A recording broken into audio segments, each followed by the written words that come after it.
নমস্কার, RS family থেকে আরেকটা নতুন ভিডিওর সাথে। তো সকালবেলায় মাসিকে দিয়ে আমি মাথায় তেল ম্যাসাজ করাচ্ছি, কেননা অনেক রাত পর্যন্ত ছেলের কালকে পড়িয়েছি। তারপরে ওকে ঘুম পাড়িয়ে আমি নোট লিখেছি প্রায় রাত 1:30টা পর্যন্ত। আবার সকাল 6টার সময় উঠে ওকে রিভিশন দিয়েছি, কারণ এখন তো অ্যানুয়াল এক্সাম চলছে। তারপরে সকালবেলায় ওকে স্কুলে দিয়ে আসলাম, এসে আমি আর বসতে পারছি না। চা খেতে বসে পুরো মাথা আমার ধরে আছে। তো মাসিকে বললাম যে একটু তেলটা ম্যাসাজ করে দাও। আর খুব মিস করি আমার শাশুড়িকে, মনে হয় যে আমার শাশুড়ি আমাকে সেবা যত্ন করছে, মাথায় তেল বসিয়ে দিচ্ছে। তো এই জিনিসগুলো আমার শাশুড়িকে আমি খুব মিস করি, থাকলে হয়তো উনি করে দিত। তো আজকে তো শনিবার, তো শনিবারে আসলেই কি রান্না করবে এটা তো সব থেকে বড় একটা চিন্তা। তো আমার বর বলল যে এয়ার ফ্রাইয়ে আমার জন্য পোস্তর বড়া করে দিও আর সয়াবিন করে দিও। তো সেটাই করলাম। আর এইগুলো কিন্তু আমি হোম ডেলিভারি অর্ডার নিয়ে নিই, আমাদের পাড়াতেই করে।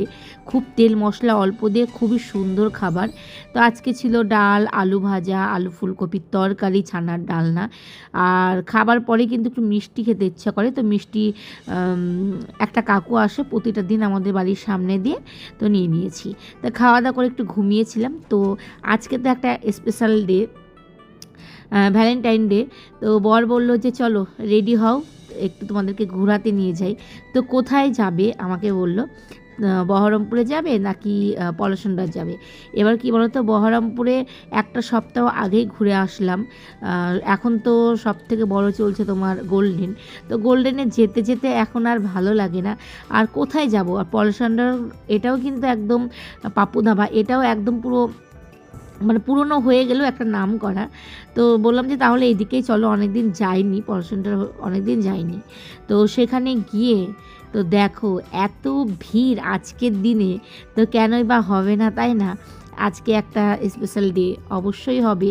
তো বেশ ভালো লাগছিল। আর খাবারের ওখানেও কিন্তু প্রচণ্ড ভিড়, সিট নেই। তো আমাদের চেনাশোনা ছিল, তো বলা মাত্রই একটা সিট পেয়ে যাই আমরা। আর এত খাবার নিয়েছে, তো যাই হোক আমরা কিছু ওখানে খেয়ে তারপরে তাড়াতাড়ি ওখান থেকে বেরিয়ে গেছিলাম, বাড়িতে খাবার টাবার নিয়ে চলে এসেছিলাম।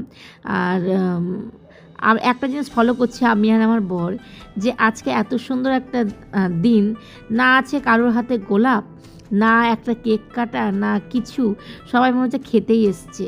তো আমরা ভেবেছিলাম যে কেকটা এখানেই কাটবো, তারপরে দেখলাম যে কেউ সেই রকম নেই, সবাই খেতেই ব্যস্ত। এত সুন্দর একটা ধাবা, খাবারগুলো তো খুবই সুন্দর, সেই জন্য। তো সেখান থেকে আমরা কিছু পকোড়া খেয়ে বাড়ির জন্য খাবার নিয়ে চলে এসেছি।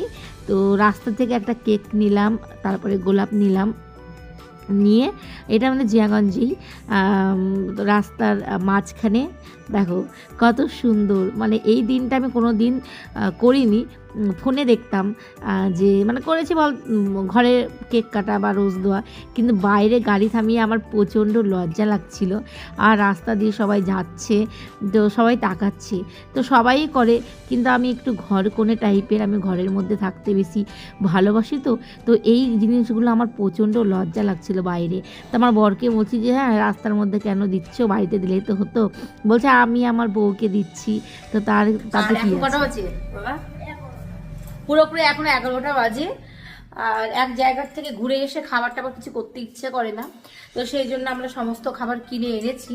তো ওখানে এত রকমের এত পকোড়া নিয়েছে প্লেট ভরে ভরে, যে ওইগুলো খেয়েই এইগুলো আর খাওয়া যায় না। মেন কোর্সগুলো আমরা খাইনি, সব আমরা নিয়ে চলে এসেছি। তো বাবাকে বললাম যে একটা মটন বিরিয়ানি নাও, দুটো নিয়েছে, তো দুটো নিয়েছে মটন বিরিয়ানি। আর এই হচ্ছে মটন কষা, এর মধ্যে রয়েছে তড়কা, আর এর মধ্যে কি, ও এর মধ্যে সেই ইয়েটা স্যালাডটা, আর একটা ভেজ থালি নিয়েছে। এর মধ্যে অনেক কিছুই আছে, ডাল, ভেজ থালিতে যেগুলো থাকে, তো অনেক কিছুই আছে। শনিবার রিকা দাদু তো খাবে না, আর আমাদের তো মানা হয় না, রিকা আমার জন্য মানতে পারি না।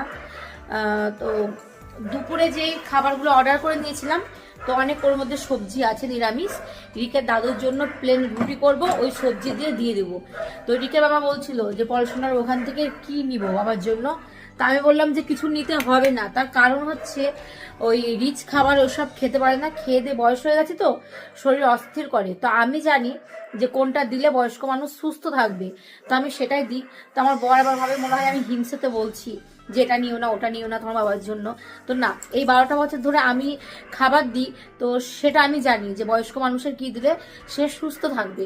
কিন্তু আমার বর আবার উল্টো ভাবে, তো ভাবলে তো কিছু করার নেই, যেটা তার শরীর সুস্থ থাকবে আমি সেটাই করি।